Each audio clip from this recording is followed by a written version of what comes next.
nama saya Pendeta Widi dari Parakan 8 Sari. Yang ingin saya tanyakan ini masalah menjawab klaim-klaim. Gitu. Misalnya Adam itu punya agama tertentu, misalnya sampai Abraham, bahkan semua agama itu dilabeli sama. Kira-kira untuk menjawab hal semacam itu gimana ya Pak? Ya itu menurut saya itu pertanyaan saya. Terima kasih. Cari satu prasastinya aja. Ya toh? Zamannya itu semua prasasti, Hindu, Buddha, Konghucu, Kristen ditemukan. Itu aja jawabannya. Udah toh. Tapi kalau Anda tarik ke soal Alkitab, bertengkar itu pasti. Bertengkar karena apa? Satunya nggak percaya Alkitab, satunya percaya Alkitab. Karena klaim subjektivitas agama masing-masing. Begitu saya buka sejarah, selesai.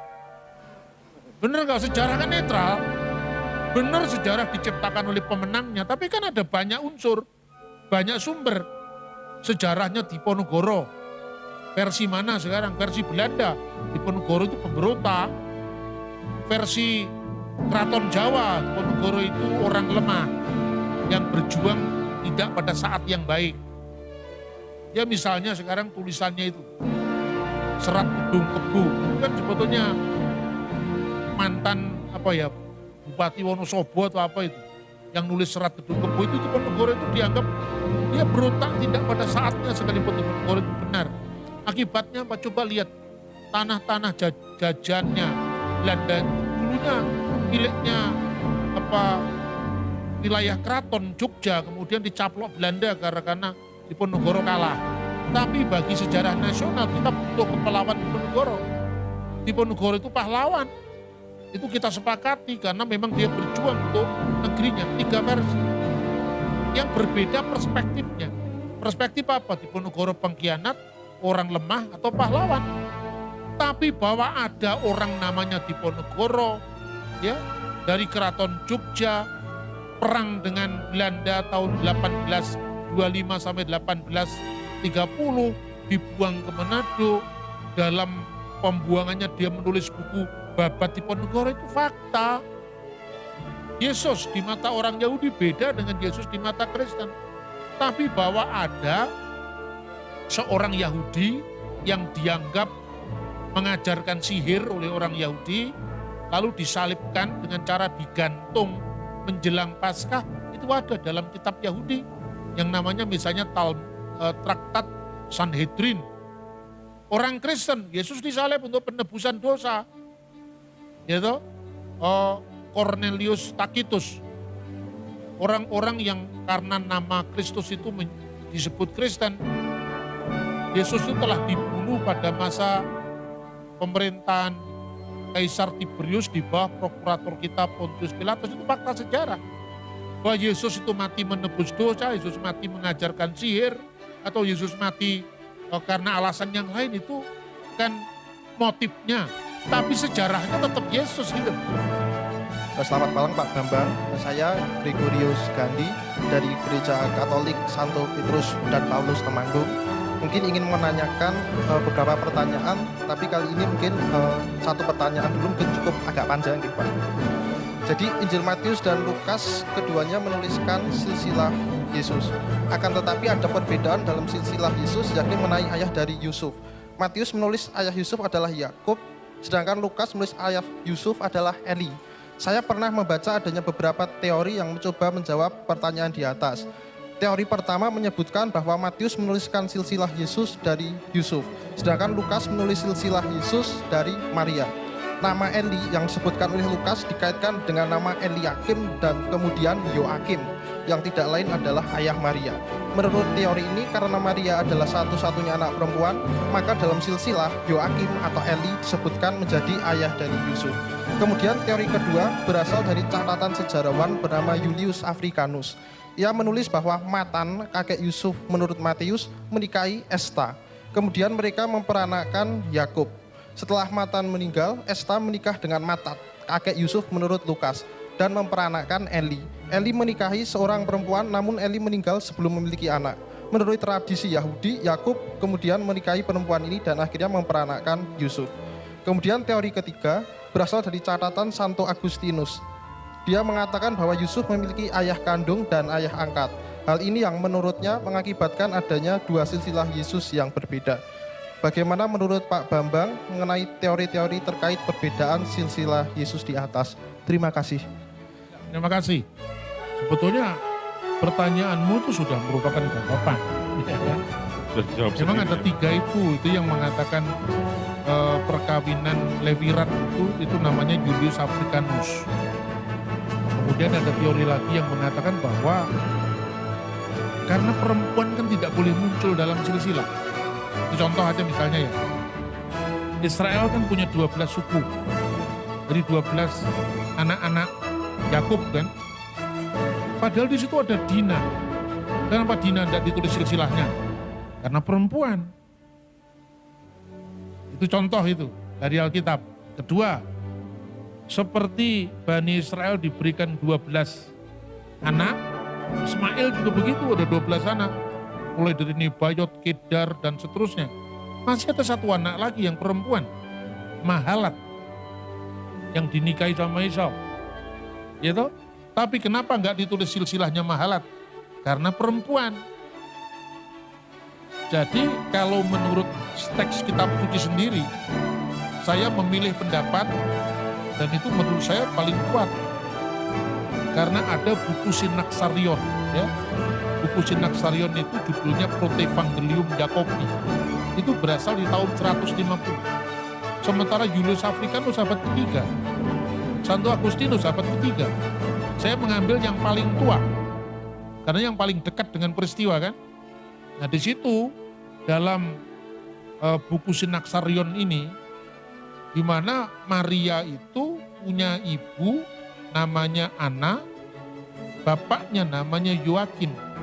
Nah kenapa Eli, orang Yahudi zaman dulu, Eli itu Elohim, Tuhanku, ilahku, ya my Lord, my God, Eli.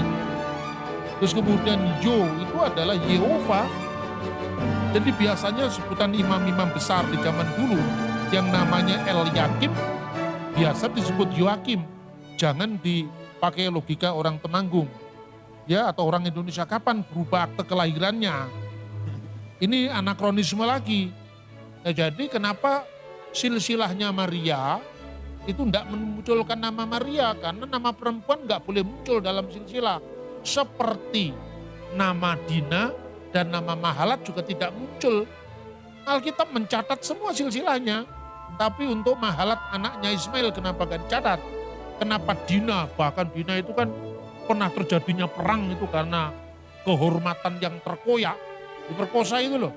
Padahal yang memperkosa tanggung jawab itu. Tapi di tengah-tengah mereka menyiapkan anak-anak Yakub memperdaya dibunuh orang-orang itu. Ini artinya apa? Jangan kemudian dipahami logika sekarang. Wah itu aja marah sampai dibunuh ya toh. Wah dia tanggung jawab. Itu kan kita sekarang yang permisif dengan moralitas, yang permisif dengan kehormatan. Zaman dulu kehormatan klaim itu segala-galanya. Itu kira-kira terjadi ya.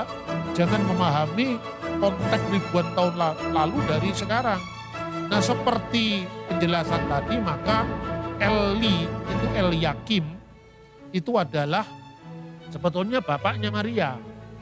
Makanya jalurnya dari Nathan. Sementara di dalam Injil Matius itu kan dari Salomo. Itu jalur raja.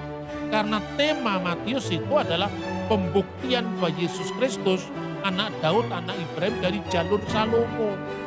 Makanya diawali dari inilah silsilah Yesus Kristus, anak Daud, anak Abraham. Lah karena Yusuf itu sebagai bapaknya Yesus secara silsilah itu sah bagi orang Yahudi. Karena apa? Ada silsilah darah, ada silsilah secara hukum. Tapi Maria sendiri sesungguhnya juga keturunan Daud. Dari mana? Dari Nathan. Makanya dia mendaftarkan diri sensus. Kenapa dari Nazaret jauh-jauh dia harus ke Bethlehem?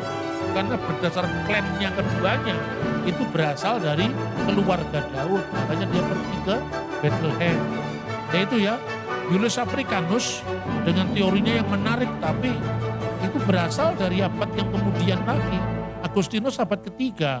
Maka pilihlah kalau ngomong sejarah yang paling dekat dengan peristiwanya.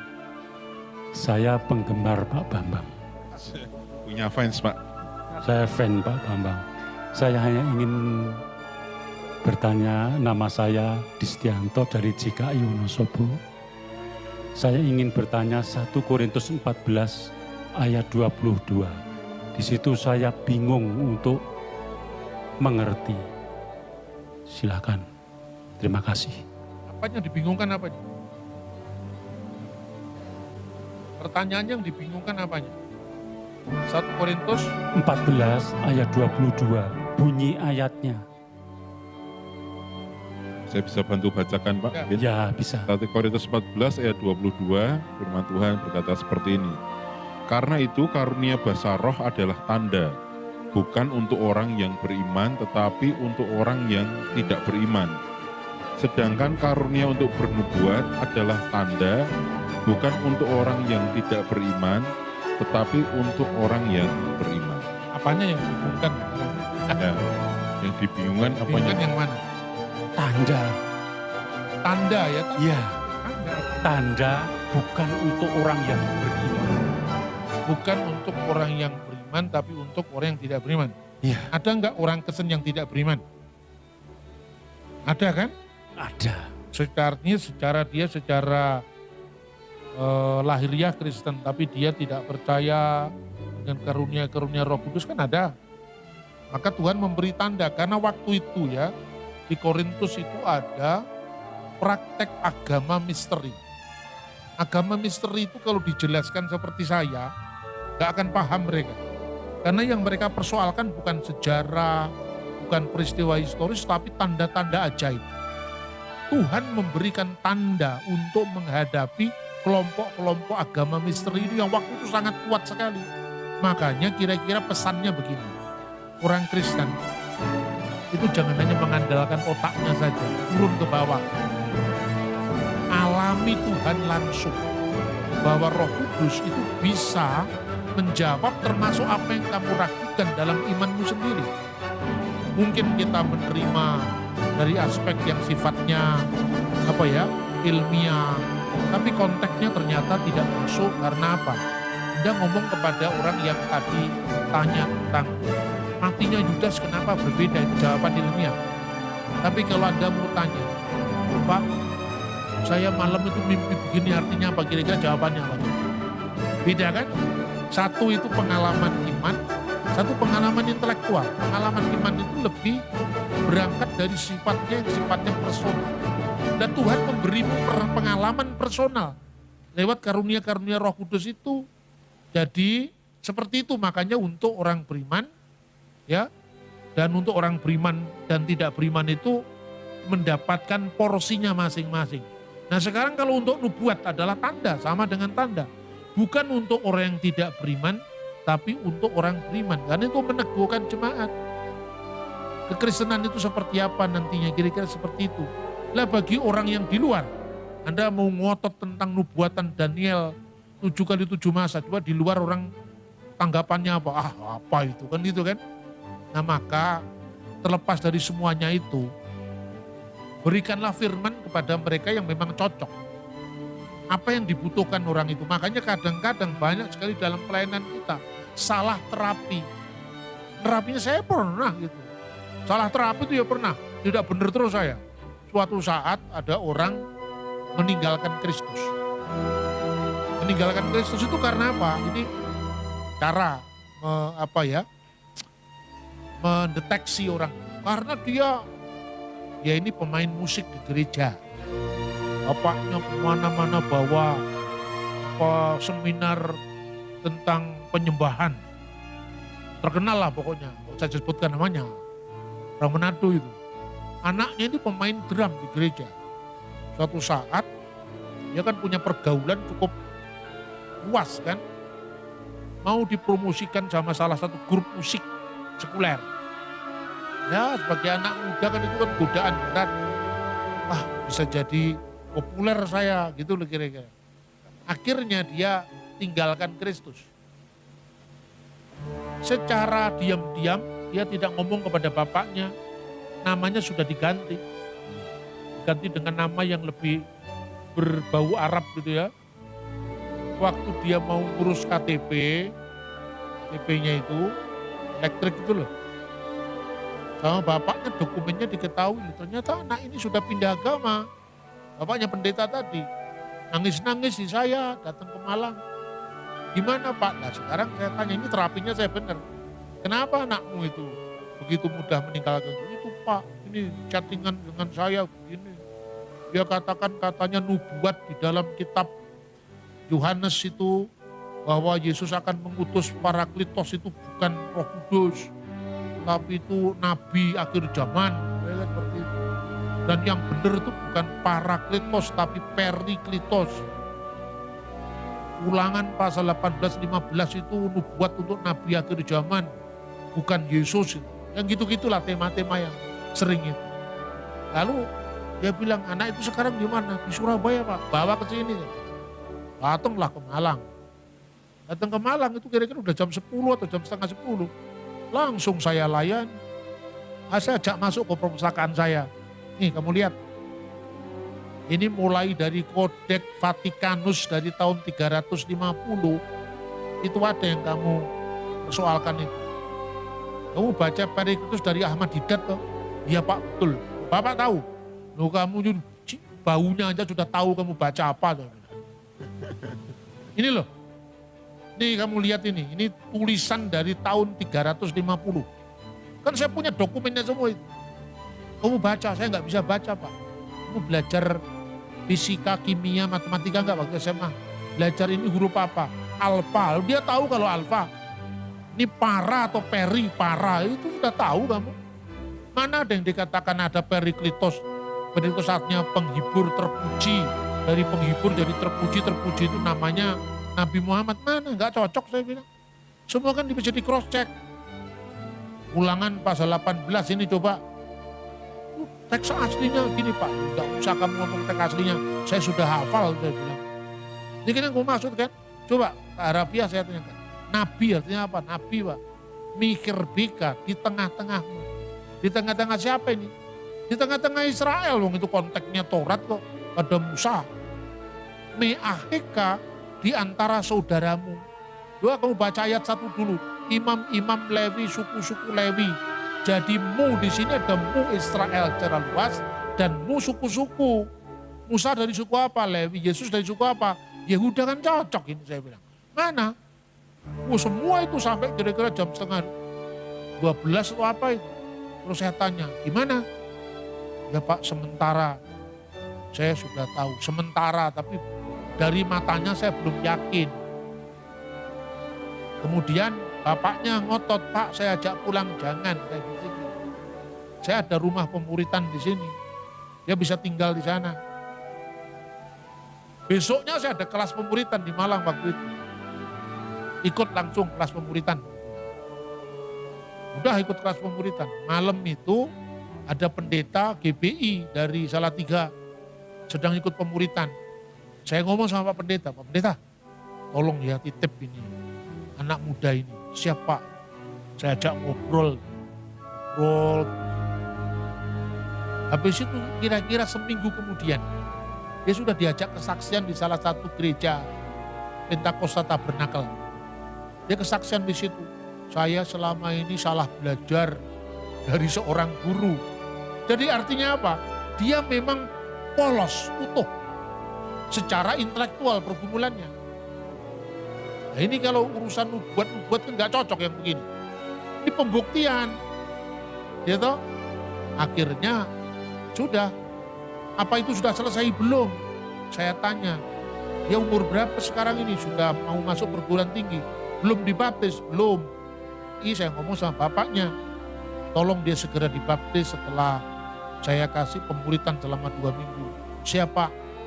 Dikasih ke seniornya yang lebih dari dia, dibaptis.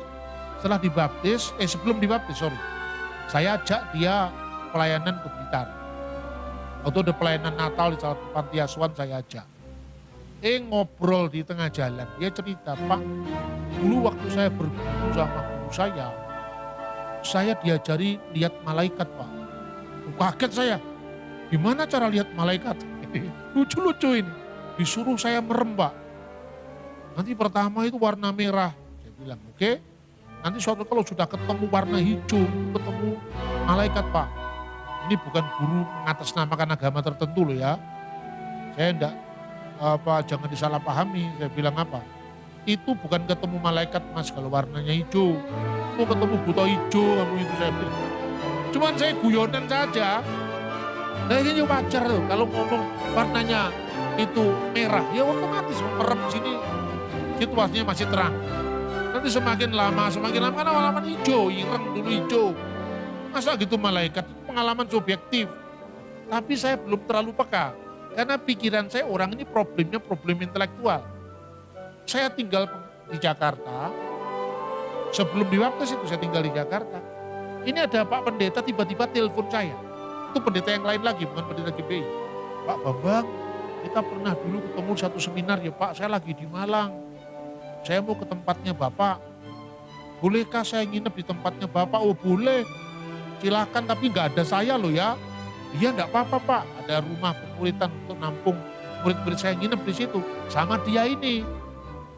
Tiba-tiba di hari kedua Pak Pendeta ini lapor. Nah ini karunia untuk melihat hal-hal yang sifatnya seperti agama misteri tadi loh. Paham toh yang saya maksud? Kemudian dia telepon saya, Pak, ini muridnya Bapak kayaknya masih ada something wrong ini. Kenapa? Ya saya nggak bisa jelaskan nanti kalau Bapak pulang ya. Iya, ternyata masih ada keterikatan dengan kuasa gelap. Diisi oleh gurunya yang lama itu. Terusnya kamu pelepasan dulu, kamu lepaskan semua yang pernah kamu terima, baru kamu dibaptis. Nah, kasus seperti ini, saya contoh ini, tidak bisa kita membuat terapi yang keliru terhadap masalah yang berbeda-beda. Anak ini mewakili dua kutub, satu intelektual, satu hal yang sifatnya spiritual klenik gitu loh maksudnya. Ini kita atasi dua-duanya. Nah, tapi ada satu lagi, anak yang juga pindah agama gitu. Saya tidak tanya dulu, langsung saya hantam karena waktu. Saya hantam gini. Malah tidak kembali, malah semakin dia menjauh. Itu saya langsung minta maaf kepada Tuhan. Saya tolong Tuhan ampuni saya karena saya tidak cermat melihat apa orang yang datang kepada saya. Ternyata problemnya apa? Problemnya itu dia sewaktu Kristen pernah dikhianati waktu dia punya pacar. Anak ini cenderung introvert. Introvert itu kan dia tidak bisa bergaul. Ketemu teman kuliahnya beda agama. Lihat wanita yang dari kelompok ini kan lebih nurut, lebih apa. Dibanding terbalik dengan pacarnya yang Kristen dulu. Gitu loh kira-kira. Jadi ini problem hati, bukan problem intelektual. Kita hantam nggak akan mempan. Jadi ada problem yang sifatnya intelektual. Terapinya ya intelektual dengan by data, sejarah, ada problem soal hati. Terapinya juga ini sepertinya jangan dibawa ke saya, maksudnya dibawa ke bagian konseling ini. Yang begini psikologis, hati, ya itu kira-kira ya. Nah makanya situasi Korintus itu begitu kompleks. Ya sehingga kita membacanya, gereja ini kan kadang-kadang pilih-pilih. Yang disenangi ini, semua pelayanan yang modelnya ini salah. Nanti ada jatuh pada satu, ini pokoknya semua dilihat secara roh. Ternyata nggak cocok juga karena problemnya bukan itu. Kita harus berimbang. Maka mengasihi Tuhan dengan segenap hati. Ini soal penghayatan. Mengasihi Tuhan dengan segenap akal budi, itu soal intelektual. Manusia utuh itu berimbangnya antara rasio dan rasa. Jadi gereja-gereja ini tidak saling menidakkan, saling melengkapi. Nama saya Purwanto dari JKI Wonosobo. Sama dengan Pak Anto tadi, saya juga penggemar Pak Bambang. Yang saya suka sekali Pak sharing sama orang-orang bahkan lintas agama, bahkan dengan orang-orang sekuler juga, ya tentang pemahaman dari beberapa kitab. Dan saya banyak memakai kajian dari Pak Bambang untuk membantai mereka dalam tanda kutip. Dan ternyata termasuk ketika saya menerangkan eksistensi Yesus, kuasa Yesus itu juga mereka bisa, puji Tuhan bisa kami yakinkan sampai mereka ya kemudian ada pertimbangan-pertimbangan untuk mengenal Yesus lebih lagi. Jadi itu saya banyak diberkati dari kajian-kajian dari Pak Bambang. Ya, yang akan saya tanyakan ini ternyata menjadi ganjalan saya, menjadi kendala, yaitu tentang ini Pak, tentang penciptaan. Jadi bagaimana ini bisa diterangkan secara empiris supaya bukan hanya kira-kira, bukan hanya dugaan atau mitos-mitos. Jadi gini Pak, penciptaan Adam itu kan sekitar 6.000 tahun ya Pak, 6.000 tahun dari kalau perhitungan dari Alkitab itu. Padahal ada hal-hal atau ada peninggalan-peninggalan arkeologi yang ada bekas-bekas atau tanda-tanda kehidupan manusia sebelum tahun itu Pak. Sebelum tahun itu ada. Itu yang pertama, itu bagaimana kita bisa menerangkan itu. Kemudian yang kedua juga ini Pak, kalau Abraham itu punya anak seperti Kain, Habil, dan Set ya Pak ya. Kemudian itu istrinya itu siapa itu Pak yang ditanyakan. Itu istrinya itu siapa, itu ditanyakan. Itu juga kalau saya jawab dengan dia bukan anaknya, mungkin yang perempuan nggak disebut. Kalau ada perempuan artinya mereka kan ada perkawinan incest, satu darah. Apa itu nggak salah, ada nabi kok seperti itu. Lah, saya mohon keterangan dari Bapak bagaimana saya menerangkan itu supaya mereka juga bisa yakin tuh Pak. Terima kasih.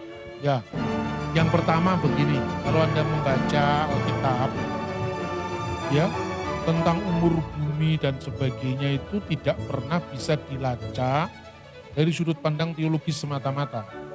Karena hari dalam Alkitab itu tidak sama dengan hari hitungan sekarang. Jadi sama-sama hari dalam 24 jam. Dari zaman ke zaman hitungannya berbeda. Makanya kenapa kadang-kadang orang-orang yang menghitung-hitung nubuat itu sering salah. Sistem kalendernya sudah berubah. Itu contoh aja sekarang ini. Ini kalender Natal. Orang tanya kepada saya, Natal itu tanggalnya aja nggak seragam. Kenapa kita percaya? Ada jawaban orang saleh tapi salah. Nggak penting tanggalnya, yang penting Yesus lahir di hati kita. Itu kan sebetulnya kelihatan soleh kan. Tapi itu sebetulnya salah. Terus saya jawab gini, perbedaan di Gereja Ortodok kan merayakan Natal itu kan 6-7 Januari. Gereja Katolik dan Protestan Gereja Barat 25 Desember. Mana yang benar kan nggak tetap. Yang kamu tahu kan kalender sekarang. Coba kalau Anda lihat kira-kira apa yang pernah terjadi pada tahun 1580. Waktu itu belum era internet. Saya kesulitan menjawab, harus menunjukkan data-data ini. Orang nggak paham, kalau sekarang gampang. Cari di Google, tulis saja picture, terus tulis Oktober 1582. Ada gambarnya, picture, ada gambarnya. Ini ketemu sekarang. Pernahkah orang mikir terlalu sederhana? Anda lihat sekarang. Salah satu ambil saja. Ini.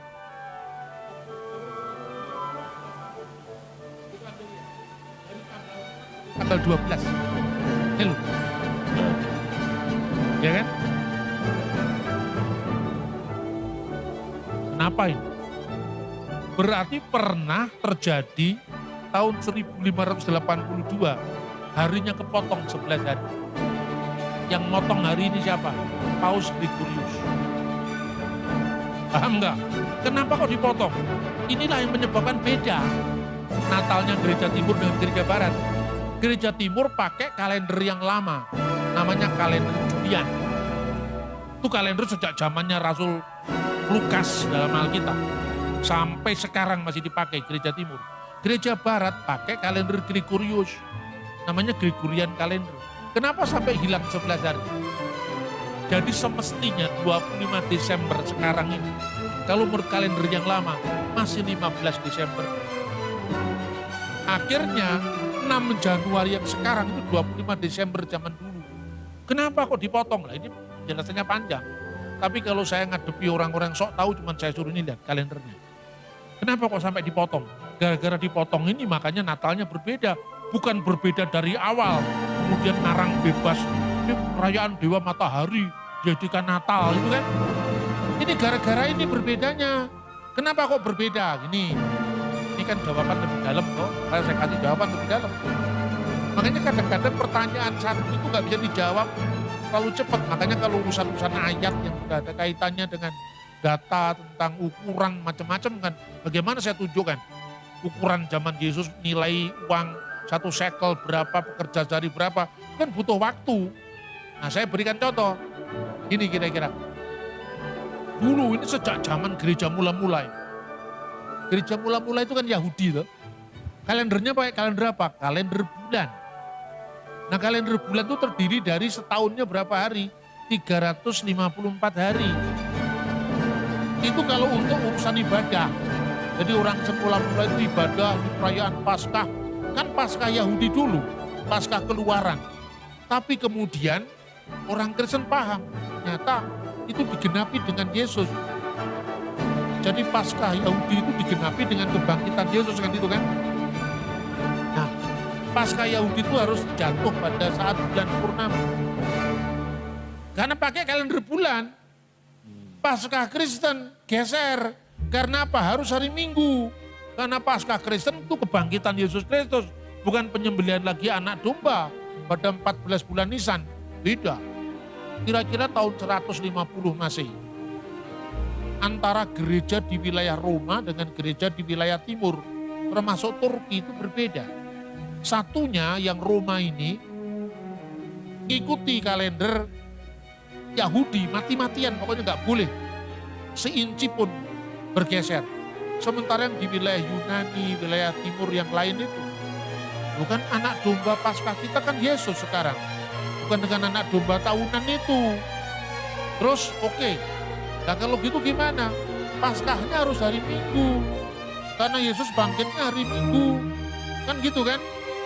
Nah yang barat enggak, pokoknya harus 14 bulan Nisan. Enggak peduli apa katanya. Geser. Nah kalau tahun ini jatuhnya hari Sabtu, di gereja barat terpaksa dimajukan sehari. Karena di gereja timur, di gereja barat harus dimajukan karena supaya cocok dengan gereja timur. Lama-lama 100 tahun sekali tambah satu hari. Karena geser ngitung Paskah tadi. Dari abad pertama sampai abad ke-15 kan itu. Gesernya jadi 11 hari.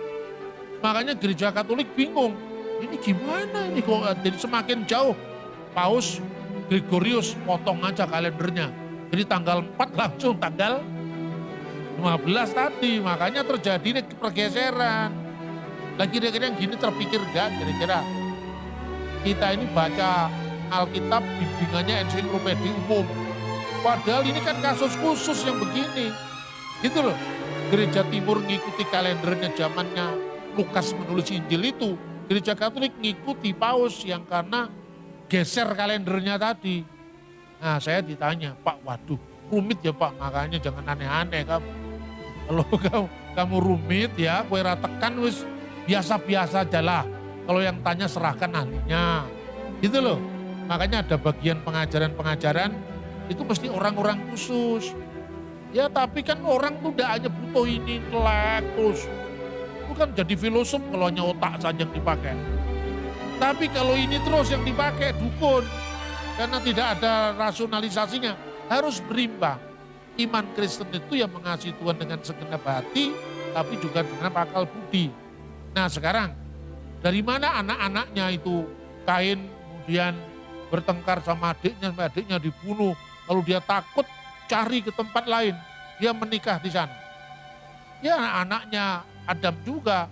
Tapi kenapa enggak disebutkan? Ya tidak semua disebutkan dalam Alkitab. Yang disebutkan itu tema-tema besarnya. Dan pertanyaan berarti itu perkawinan antar saudara. Waktu itu manusia kan belum banyak. Jadi resiko itu belum banyak. Tuhan itu menyesuaikan dengan apa yang kita buat sekarang ini. Kenapa orang sekarang ini kok mudah sekali sakit diabetes? Pernah nggak Anda membaca kira-kira sebelum VOC memonopoli pabrik gula dan sebelum itu kira-kira di zaman Majapahit pakai gula apa?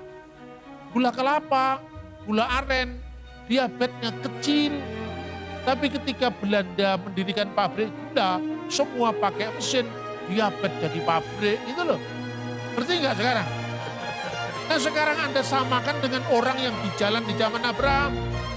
Musa itu naik kali 2 kali gunung itu, bolak-balik gimana? Jangan diukur dari ukuran kaki kita sekarang.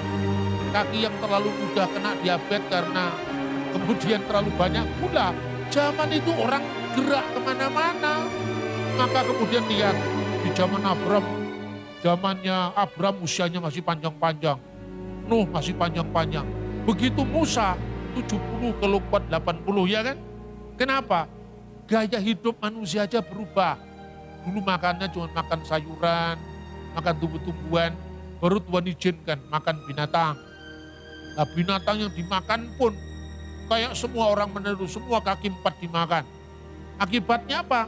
Tidak ada ukuran lagi. Akibatnya apa? Membuat tubuh manusia semakin renta. Jangan dibayangkan dari zaman sekarang. Gitu loh kira-kira saudara-saudara. Ya, itu namanya anakronisme sejarah. Terus kemudian hari-hari penciptaan. Apa itu 6.000 tahun? 6.000 tahun itu peradaban manusia. Tapi hari-hari penciptaan jauh sebelum itu. Makanya Anda bisa membayangkan enggak? Kenapa ada batu bara dan sebagainya, itu kan fosilisasi daripada alam yang panjang sekali. Nah, kenapa ada fosilisasi binatang yang sifatnya ratusan tahun? Alkitab kan mengatakan manusia di hari ke-6. Hari yang dikatakan di situ Yom.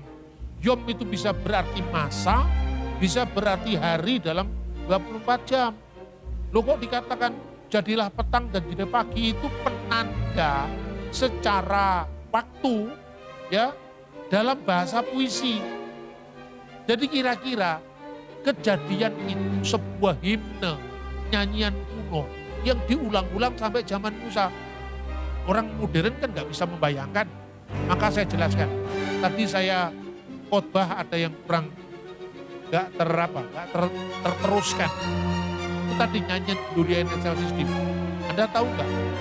Nyanyian itu mulai dinyanyikan di gereja tahun berapa? 126 Masehi. Kok sampai sekarang masih dinyanyikan Gloria in Excelsis Deo? Karena sudah jadi lagu abadi. Kita lagu abadi juga punya. Di tepinya sungai Serayu. Itu lagu ini kan. Anda masuk ke itu Kroya, ke Jadi setiap kali saya ingat itu kalau masuk Kroya atau masuk Purwokerto. Di tepinya sungai Serayu. Langsung saya ingat Batibul, Balibul. Saya ingat itu. Itulah buah abadinya kita itu hanya puluhan tahun, paling 100. Tapi abadinya di Timur Tengah itu ribuan tahun. Lagu Paskah Yahudi itu ribuan tahun. Makanya nenek moyangku dulu seorang Aram pengembara. Itu nyanyian yang diteruskan dari abad ke abad. Nah kira-kira tema besar orang Israel itu ada 2. Penciptaan dan keluaran. Itu yang tercermin dari Mazmur 136. Nah kira-kira mulai dari generasi ke generasi sampai Abraham kepada anaknya, terus sampai di zaman Musa. Kejadian 1 itu diulang-ulang. Seperti puisi. Ya makanya kalau Anda bayangkan dari Alkitab King James nggak bisa membayangkan. Tapi kalau Anda jadi orang yang berkebudayaan Israel paling tidak, Anda tahu. Bereshit bara Elohim et hasamayim ve et sa'aret ve aret gayetah tohu wa bohu bahosek alvenetehom beruah ilaihim Elohim meraklemet alvene hamayim yumer Elohim yehi ur wa yehi ur. Seperti bernada ya. Itulah caranya kalau Anda sulit-sulit paham. Orang Jawa itu yang namanya megatro, yang namanya dadang do. Itu Anda lihat mulai dari petani desa sampai kelasnya orang yang belajar gending di keraton Solo. Sama nadanya. Tapi kalau Anda tanya kepada orang bule, bingung dia. Gimana itu petani kecil bisa hafal? Sigro miler sang ketek si monggo bacol kawan doso kang jageni ing ngarsa miwahing ungkur tanapi ing kanan kiring sang gedhek lampahnya alon. Karena ini prosa, puisi, orang bisa menghafal guru lagu, guru bilangan. Paham yang saya maksud? Inilah caranya orang Yahudi dulu supaya Anda bisa membayangkan saya nembang aja supaya mudah. Itu ada ketukannya kan di situ kan? Ya, sigro milir, sang gedek sinonggo bajul itu kan? Sigro milir, sang gedek sinonggo bajul 12. Begitu juga tahun 126 Gloria in excelsis Deo. Tahun 380-an ada seorang teolog dari Italia Latin sekarang Roma datang ke Bethlehem untuk apa? Belajar bahasa Ibrani karena dia sadar akar kita ini kan dari Judaisme, namanya Hieronymus, Santo Hieronymus di Rom. Dia sampai punya gua tempat dia hidup menerjemahkan Alkitab itu di gua Hieronymus di dekat gua kelahiran Yesus di Bethlehem. Selama 26 tahun dia 36 tahun dia tinggal di Bethlehem sampai mati di sana. Ya, akhirnya menerjemahkan Alkitab dari terjemahan Latin kuno yang dinyanyikan Gloria in excelsis Deo tadi, sama dia diganti karena bahasa Latinnya sudah berubah. Bahasa Latin yang lebih simpel diganti Gloria in altissimis Deo. Tapi kenapa lagunya kok tidak mengikuti yang dari abad keempat? Kenapa lagunya masih mengikuti terjemahan Latin dari tahun 120-an? Kenapa? Karena kalau dia mengikuti altissimis Deo tambah ketukan. Sederhana enggak? In excelsis Deo, in altissimis Deo, kan enggak enak. Karena sudah terlanjur jadi lagu gitu loh. Ini caranya melestarikan nyanyian-nyanyian, ajaran-ajaran dari para leluhur itu namanya litani, diulang-ulang seperti Mazmur 136 tadi. Paham ya? Orang Jawa bisa paham enggak? Paham gampang. Saya nyanyikan. Ayo numpak sepur, bayare setali, rakyat adil makmur, derek Pak Jokowi ya sekarang. Ayo sekarang Jokowi hidup tahun berapa? Mulai jadi presiden 2014. Ini bayarnya bukan rupiah tapi setali. Anda tahu tali itu mata uang apa? Mata uang Majapahit. Lu kok bisa mata uang Majapahit masih dinyanyikan di zaman Jokowi? Sudah terlanjur jadi lagu rakyat mas. Maka sulit diubah. Bayar rupiah nggak cocok. Karena I dengan I itu nada. Gitu loh kira-kira saudara-saudara. Ini sudah ribuan tahun. Bahkan data sejarah kerajaan Jawa itu tali satak itu sudah muncul di zaman kerajaan Dyah Balitung abad ke-10. Sampai sekarang dilestarikan sekalipun kita sudah berubah. Dolar sudah berubah, US sudah macam-macam. Sekarang perumpamannya tetap. Wes toh gak usah bu, ego, bisnis terlalu ngoyo sampai menyakiti teman. Ada perumpamaan. Tuno sata bati sana. Tuno sata itu artinya sekalipun kita kalah secara sata, sata itu adalah satuan nilai pada zaman kerajaan Dyah Balitung. Sa itu satuan emas. Makanya saya tunda tadi ngomong tentang perak atau apa. Emas itu karena urusannya seperti ini. Ya toh panjang jawabannya. Karena sudah jadi lagu abadi istilahnya. Dilestarikan dari abad ke abad sampai sudah lewat Majapahit, Demak, Pajang, Mataram, Kartosuro, gitu, sampai Surakarta Hadiningrat, Yogyakarta Hadiningrat, Republik, nyanyinya tetap bayare setali. Padahal satuan mata uangnya sudah berubah jadi golden jadi rupiah. Benar nggak?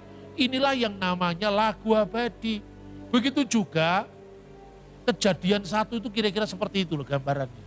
Jadi itu diulang-ulang dari abad ke abad. Bukti Alkitabnya juga ada, Mazmur 136 dan seterusnya. Saya Agus dari Temanggung, GKI Segenah Glory. Yang saya tanyakan, beberapa kali saya melihat itu ada pergunjingan atau perseteruan ya. Perbedaan antara doktrin Trinitas sama doktrin Oneness itu Pak. Itu aja Pak, perbedaannya yang mudah. Itu kan muncul abad 19. Jadi kalau semakin baru aja jangan percaya. Kayak itu renungan orang modern pertama. Kedua, Tritunggal itu sejak zaman bapak-bapak gereja paling awal. Saya berikan contoh. Ini sama-sama dari Alkitab, kalau nafsirnya kan. Waktu Tuhan Yesus memberikan perintah baptis, apa yang dikatakan? Baptiskanlah mereka dalam nama Bapa dan Putra dan Roh Kudus. Perhatikan sekarang, kata nama di sini bentuknya tunggal. Tapi dalam satu nama itu ada Bapa, Putra dan Roh Kudus. Makanya kalau di gereja timur, kalau di gereja Katolik kan cuma disebutkan demi nama Bapa dan Putra dan Roh Kudus. Kalau di gereja timur dipertegas Esteos, Allah yang esa. Jadi demi nama Bapa, esto onomato patros, keto iu keto agiu pneumatos isteos. Amin. Kalau dalam terjemahan bahasa Arab, Bismil ab walibni warahil kudus al ilahu wakid amin. Demi nama Bapa dan Putra dan Roh Kudus, yaitu Allah yang esa. Kenapa Allah yang esa? Karena nama itu tunggal. Bukan demi nama-nama, tapi demi satu nama. Bapa, Putra, dan Roh Kudus. Clear.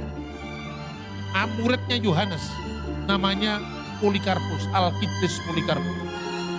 Polikarpus itu disuruh menyangkal Yesus. Kamu tahu, Kaisar itu bisa memberi hidup dan menentukan kematian. Bekerja samalah dengan saya, Bapa. Kamu jangan menyusahkan saya. Apa sulitnya kamu sangkal Yesus? Kamu akan diberi hidup. Dia jawab, Papa ini sudah tua, itu 86 tahun.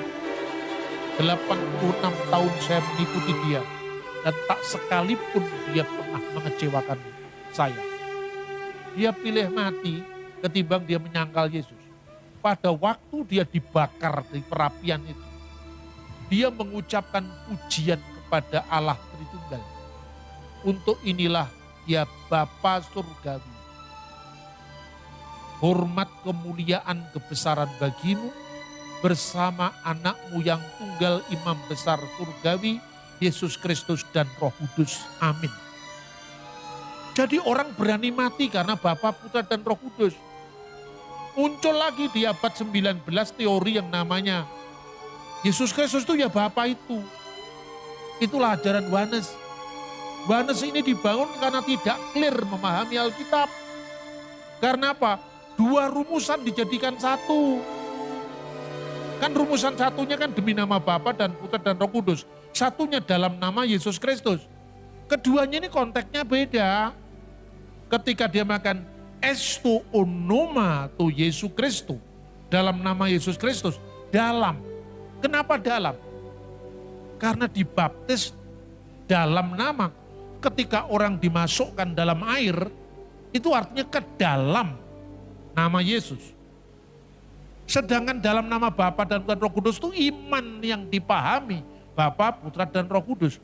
Tapi berkat salibnya Yesus gitu loh. Ketika itu dikaitkan dengan baptisan esto onoma tu Yesus Kristus. Tapi ketika berkaitan dengan pengorbanan Yesus, kata yang dipakai bukan esto onoma, tapi epi tu onoma, di atas nama Yesus Kristus. Kenapa di atas nama? Semua ada dalam Alkitab, dalam Kisah Para Rasul. Kenapa di atas nama? Di atas nama, di atas kuasa, di atas pengorbanan Yesus Kristus, kamu menjadi percaya. Di dalam Yesus Kristus, di dalam baptisan, orang diselamatkan karena apa? Karena Yesus Kristus. Dalam nama Bapa dan Putra dan Roh Kudus, menjadi umat yang satu dari Allah yang kita sembah, yang adalah Bapa wujud Allah, Putra firman Allah, Roh Kudus rohnya Allah. Tidak perlu dipertentangkan. Tapi kemudian orang mengatakan, Bapa, Putra, Roh Kudus itu ya Yesus itu ya salah. Yesus itu bukan Bapa. Yesus itu firman-Nya Bapa yang menjadi manusia. Jelas nama Yesus itu bukan nama Allah dalam keabadian. Itu nama kemanusiaannya ketika menjadi manusia. Anak yang dilahirkan itu akan disebut Yesus karena dia akan menyelamatkan umatnya. Jadi dinamakan Yesus itu ketika firman jadi manusia. Kristus itu pengurapan.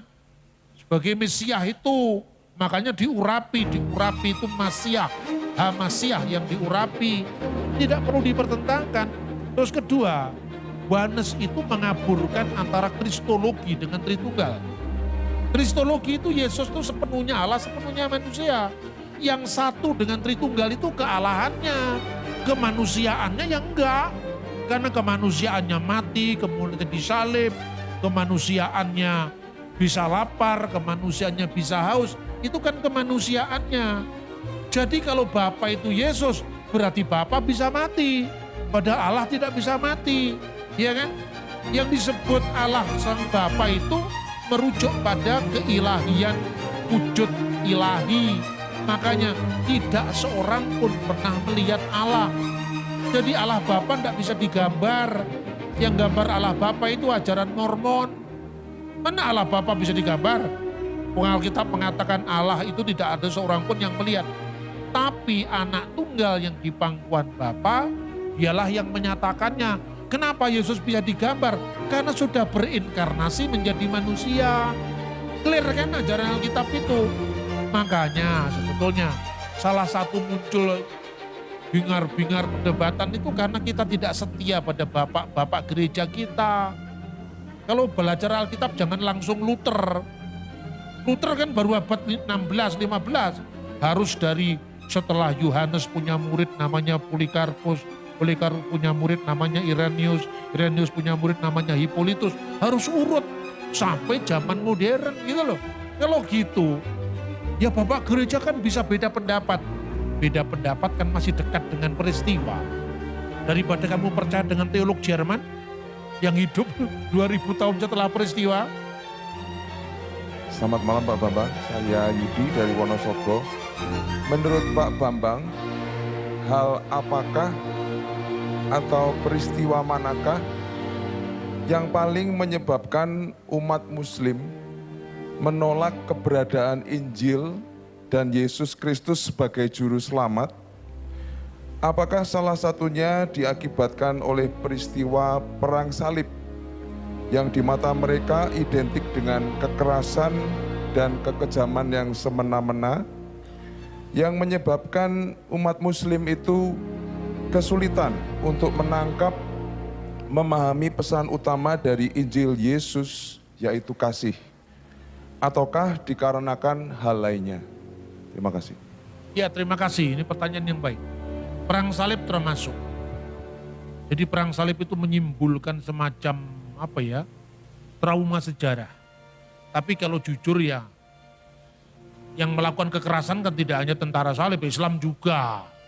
Jadi kalau membaca sejarah itu dari satu perspektif ya tidak fair. Makanya tafsir-tafsir yang muncul sebelum perang salib itu jauh lebih ramah terhadap kekristenan ketimbang zaman perang salib. Contohnya tafsir setelah perang salib, tafsir Ibnu Katsir abad 14. Ya. Itu salah satu faktor saja. Tapi faktor yang lain apa? Karena perbedaan konsep tentang teologinya.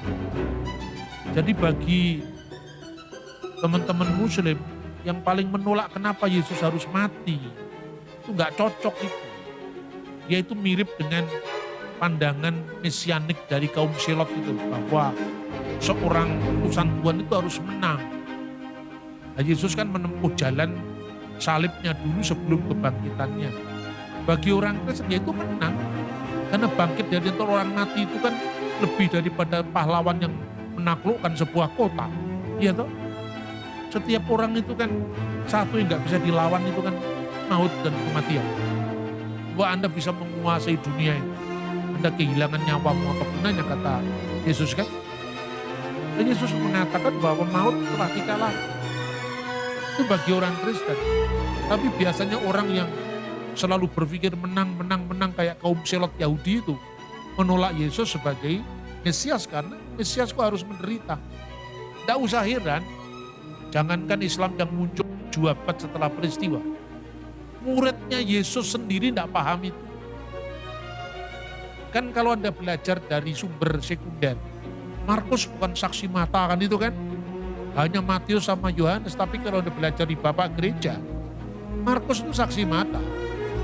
Cuman bukan saksi mata yang mula-mula. Mengapa? Karena dia pernah mundur. Ini dari mana informasi? Bukan tafsirnya teolog abad 20. Anda membaca tulisannya Hippolytus. Hippolytus itu muridnya Irenaeus dari Lyon. Irenaeus muridnya Polikarpus. Polikarpus muridnya Yohanes. Jadi punya kesinambungan. Dia cerita dalam bukunya tentang 70 rasul. Jadi ada 12 murid, ada 70 rasul. Coba ini terakhir. Saya tunjukkan ayat Alkitab ya. Coba kita baca dulu Yohanes 6. Yohanes 6 kita baca. Ayat 66. Coba siapa yang sudah ketemu? Bantu dibaca. Yohanes 6 ayat 66. Yohanes 6 ayat yang ke-66. Mulai dari waktu itu, banyak murid-muridnya mengundurkan diri dan tidak lagi mengikuti dia. Nah, ayat 67. 67. Maka kata Yesus kepada ke-12 muridnya, apakah kamu tidak mau pergi juga? Konteksnya apa sekarang? Kalau Anda baca ayat sebelumnya, kenapa murid-murid ada yang mundur itu? Karena mereka tidak siap dengan kata-kata Yesus. Ternyata perkataan ini terlalu keras. Tubuhku benar-benar makanan, darahku benar-benar minuman. Ini bukan Mesias yang kita tunggu yang seperti ini. Karena dia berharap Mesias itu pahlawan revolusi yang menang dengan Roma. Lah kok Yesus malah mengatakan, tubuhku benar-benar makanan, darahku benar-benar minuman. Wah ini kalah ini, kita seperti itu. Banyak murid-murid yang mundur. Tapi ayat 67, Yesus berkata kepada murid-muridnya yang 12. Apa dikatakan? Apakah kalian juga mau? Tidak mundur juga. Mundur juga. Berarti yang 12 rasul masih utuh. Pada waktu itu loh. Karena Yudas belum berkhianat. Ya toh? Lalu yang mundur itu yang mana muridnya? Kita membaca Injil Lukas selain 12 rasul ada 70 murid. Nah murid yang mundur ini menurut Hippolytus ini. Hippolytus itu diajar langsung punya kesinambungan dengan para rasul. 2 murid yang mundur itu Markus sama Lukas. Jadi dua-duanya saksi mata. Cuman satunya saksi mata langsung, satunya saksi mata tidak langsung. Coba baca Injil Lukas pasal 1. Ayat 2. Ya, ayat 2. Seperti yang disampaikan kepada kita oleh mereka yang dari semua adalah saksi mata dan pelayan firman. Ayat ini seringkali dimaknai. Kalau Markus kan bukan saksi mata, orang lupa. Saksi mata yang dari semula. Artinya apa saksi mata yang dari semula? Kita lihat Kisah Rasul. Kisah Rasul pasal 1. Tentang penggantian Yudas itu. Apa syaratnya di situ? Matias dipilih menggantikan Yudas. Ayat 15. Pada hari itu berdirilah Petrus di tengah-tengah saudara yang sedang berkumpul, kira-kira 120 orang banyaknya. Hai saudara-saudara, haruslah genap nas kitab suci yang disampaikan Roh Kudus dengan perantaraan Daud tentang Yudas pemimpin orang-orang yang menangkap Yesus itu. Dahulu ia termasuk bilangan kami dan mengambil bagian dalam pelayanan. Yudas ini telah membeli sebidang tanah dengan upah kejahatannya, lalu ia jatuh tertelungkup dan perutnya terbelah hingga semuanya isi perutnya tertumpah keluar. Hal itu diketahui semua penduduk Yerusalem, sehingga tanah itu disebut dalam bahasa mereka sendiri Hakaldama, tanah darah. Ini yang saya sampaikan tadi, ya. Sebab itu sudah tertulis dalam kitab Mazmur, biarlah perkemahannya menjadi sunyi dan biarlah tidak ada penghuni di dalamnya dan biarlah jabatnya diambil orang lain. Ayat 21 ini penting. Jadi harus ditambahkan kepada kami seorang dari mereka yang senantiasa datang berkumpul dengan kami selama Tuhan Yesus bersama-sama dengan kami. Ayat 22, yaitu mulai dari baptisan Yohanes sampai hari Yesus terangkat ke surga meninggalkan kami untuk menjadi saksi dengan kami tentang kebangkitannya. Nah, inilah yang namanya saksi yang dari semula, tidak pernah bolong, tidak pernah sedikit pun meninggalkan menjadi saksi mata. Dia ngikuti terus mulai dari baptisan Yesus oleh Yohanes sampai kebangkitannya. Tidak semua memenuhi syarat, karena pernah ada yang mundur. Markus pernah mundur, Lukas pernah mundur, tapi salah satu yang memenuhi syarat kemudian dibuang undi itu Matias. Berarti muridnya Yesus bukan hanya 12, ada murid-murid lain lagi. Lah Markus termasuk murid, tapi yang bukan saksi mata dari semula. Yang saksi mata dari semula itu tidak pernah absen mengikuti gurunya. Pemuritan itu tidak pernah absen. Nah Markus itu kenapa mundur? Ini catatan sejarah kuno ini. Markus itu mundur karena itu tadi.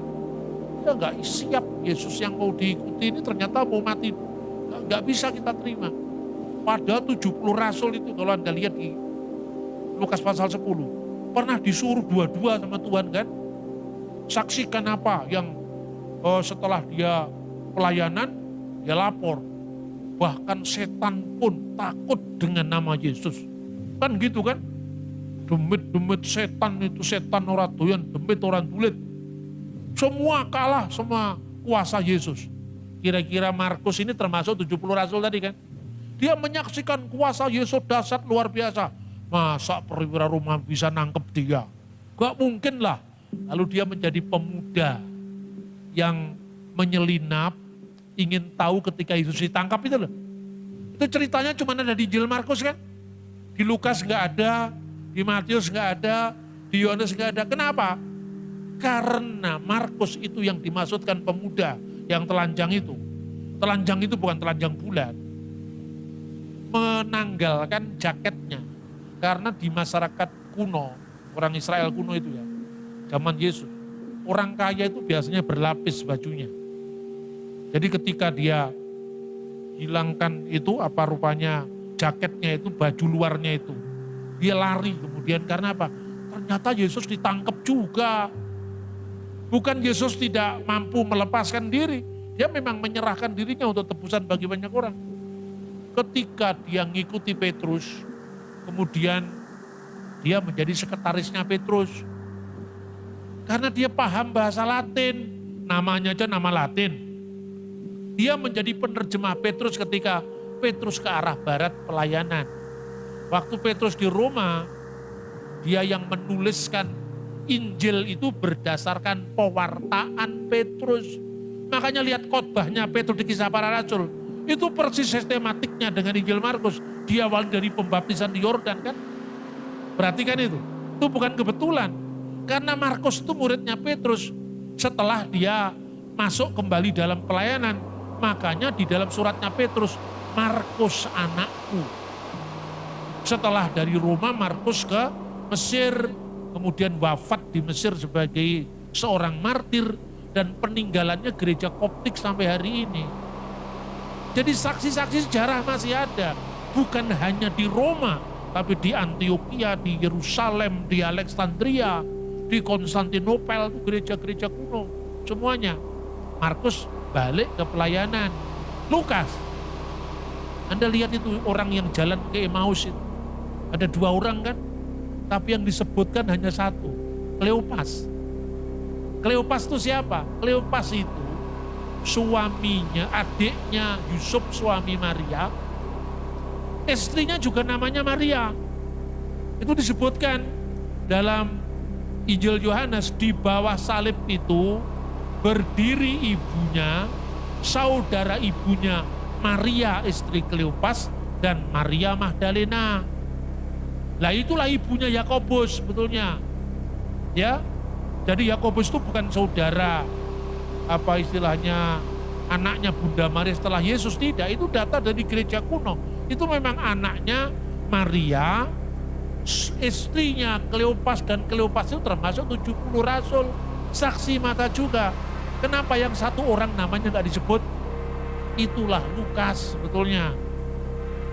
Jadi semua Injil itu saksi mata. Nah, mereka datang ke Emmaus kan, tiba-tiba Yesus menampakkan diri.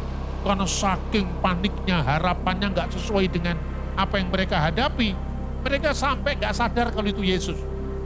Apakah yang kamu percakapkan sementara kamu berjalan? Apakah engkau orang satu-satunya orang asing di negeri ini? Sampai kamu tidak tahu berita yang sangat viral sekarang ini. Ya toh? Kan kira-kira seperti itu kalau baca kita sekarang. Dulu kami mengharapkan Yesus itu adalah sebagai pemimpin kami, pembebas kami. Tapi nyatanya dia telah disalibkan, dia telah mati. Dia habis harapannya. Tapi di tengah-tengah dia perjalanan itu, wanita-wanita di kalangan kami bersaksi bahwa dia telah bangkit 3 hari setelah penyalipannya. Mereka jalan asik ngobrol dengan Yesus. Sampai ketika hari sudah mulai gelap, mereka menawarkan Yesus yang sudah bangkit itu, bersamalah dengan kami karena hari sudah gelap. Terus jadi nyanyian, tinggal sertaku kawan yang kudus, telah hampir malam, jangan jalan terus. Itu loh, itu diinspirasi karena lagu itu. Begitu dia masuk ke rumah, Yesus memecah-mecahkan roti. Tersadarlah mereka itu Yesus. Karena apa? Tandanya itu memecah-mecahkan roti. Itulah yang oleh gereja diperingati sebagai Ekaristi, yaitu tubuh dan darah Kristus. Dan itu bukan simbol, itu memang benar-benar tubuh dan darah Kristus yang diubahkan. Karena gereja kalau tanpa misteri itu bukan gereja lagi, itu intellectual exercise. Ya toh? Bahwa itu semua dianalogikan.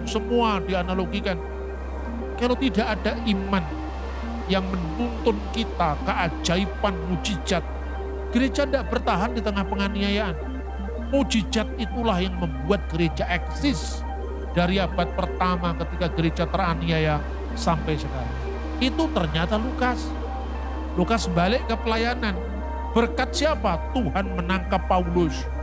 Ini orang yang dulunya anti Kristen, sekarang kok bisa dia bertobat? Malu hati dia. Balik, makanya jadi rekan perjalanan Paulus. Kisah Rasul menggunakan kata kami karena apa? Itu yang nulis Lukas. Dan itu menyaksikan perjalanannya bersama Rasul Paulus.